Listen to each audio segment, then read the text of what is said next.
Hi guys, welcome to today's video. In today's video, we'll be talking all things support and resistance. So firstly, I'll start off by explaining what is support and resistance. Then I'll move on to teach you how to draw support and resistance effectively and accurately.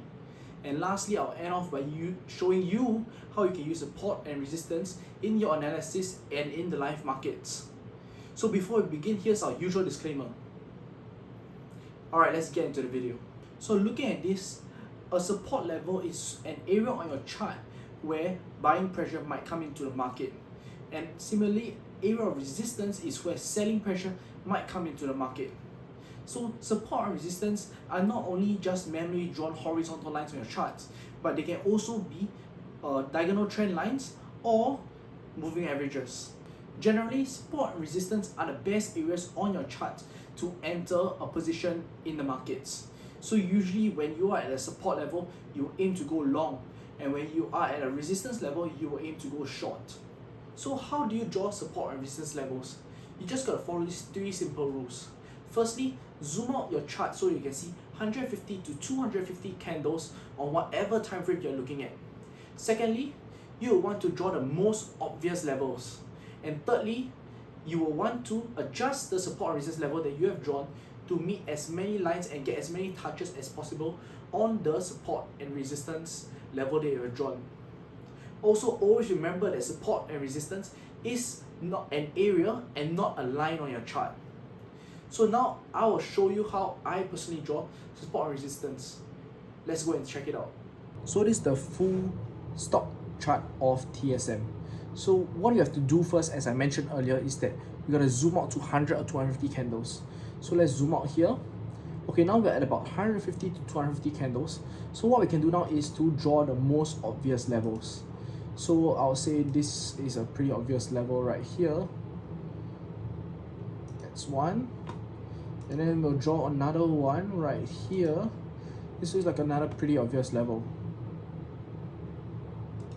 Okay, so now that we've drawn the most obvious level, we can adjust it slightly so that we can get as many touches as possible. So maybe I'll just drag this slightly up to get another touch here for the support. Maybe I can drag this slightly lower so that I can get another touch here for the resistance.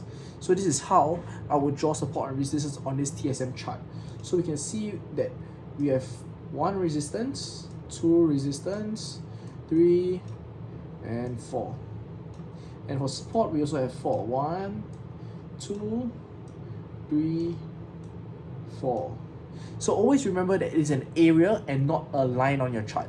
So now I'll show you how moving averages can also be used as an area of support on the chart. So moving averages are basically, you add up, let's say a 50-day moving average, add up the past 50 days price, and then you divide it by 50 days, and then that's how you get the 50-day moving average. So this is the chart of the S&P 500 index, the SPX.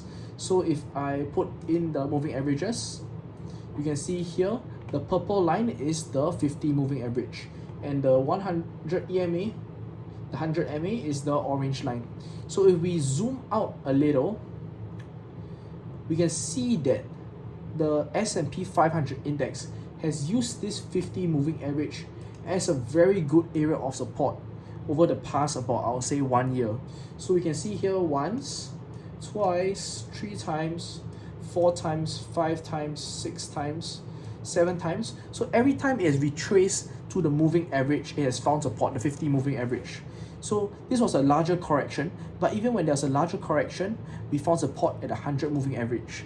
And now again at 100 moving average, 100 moving average. There was a tail the other day to almost 100 moving average, and now it looks like we're going back down to the 100 moving average again. So this is an example of how we can use moving averages as an area of support on our chart as well. We can identify by inputting the moving averages into our chart, and we can see this as well. So now I'll show you as well how trend lines can be used as an area of support and resistance as well. So trend lines are basically the same as horizontal support and resistance, just that they are diagonal. So this is the chart of Starbuck Carriers Corp. So they are a shipping company. So what we can look at from this chart is that we can zoom in a little and we can see that a potential trend line. So let me just draw it in here. This looks something like a trend line resistance. and the bottom trend line is something like this. Yeah, so this is a trend line support. So basically the upper trend line is the trend line resistance and the lower trend line is the trend line support. So you can see within, when the stock price moves within this channel, every time it hits the resistance, the trend line, the diagonal trend line above, it is a resistance, so the stock price bounces down from that. And it hits the bottom trend line, it becomes an area of support. Hits the top trend line, area of resistance, it comes back down, area of support, area of resistance, and area of resistance again, area of support, and another area of resistance. So from this we can also see that trend lines can also be an area of support resistance for the price action if we are able to draw and identify them in our chart as well. So now moving on, I'd like to show you something interesting about support and resistance as well. So this is the chart of Alibaba. So it's a bit messy, so let me just get rid of the moving averages for a while. So let's draw a line here, a level here. So that's now in, we can see that this was a potential area of resistance. Sorry, not potential, it was an area of resistance previously, and it turned into an area of support for the price action after the stock price broke out from this area of resistance right here. So the reason why this area of resistance became an area of support is because at this area of resistance, many people saw this and began to short the stock because they were assuming that it will continue being a resistance. But instead, the stock price broke out, and as a result, a lot of these short sellers got caught. And so when the stock price broke out, and then eventually it has to retrace. So when it's retracing back to this same area, these short sellers began to close their trades and close them at net zero. And as a result, there was buying pressure, because when you sell short, you have to buy back those shares. So when they created buying pressure, this led to the stock price finding this previous area of resistance as an area of support for the price action. So while a previous resistance level can become a potential level of support for the price action, the opposite can also occur. A potential level of support can become a potential area of resistance as well. So let's zoom in a little bit to this Salesforce chart right here. Okay, and let's draw in this line here. So we can see that this previously was an area of support for the price action. We can see support, support, support, now has become a resistance and a resistance.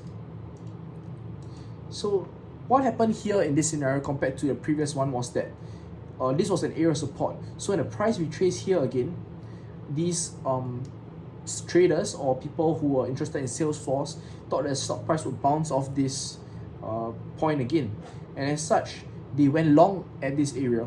But then the stock price broke down from this area of support and broke through the support level, and so these players now got caught. And when the stock price eventually returned back to this area, they decided to close their trade at net zero. And as a result, when you go long, you're going to close your trade, you sell your shares. So as they sold their shares, they created selling pressure, which caused this area of support now to become an area of resistance. So the selling pressure caused massive selling pressure, which is why the stock price collapsed back down below, and this has now become an area of resistance for the price action. Finally, I would like to end off with some tips on how to draw support and resistance effectively. Drawing support and resistance can be very subjective, and every individual draws it differently. So my advice would be to not draw too many support and resistance lines on your chart and clutter it, so as it can confuse you and lead you to make inaccurate analysis.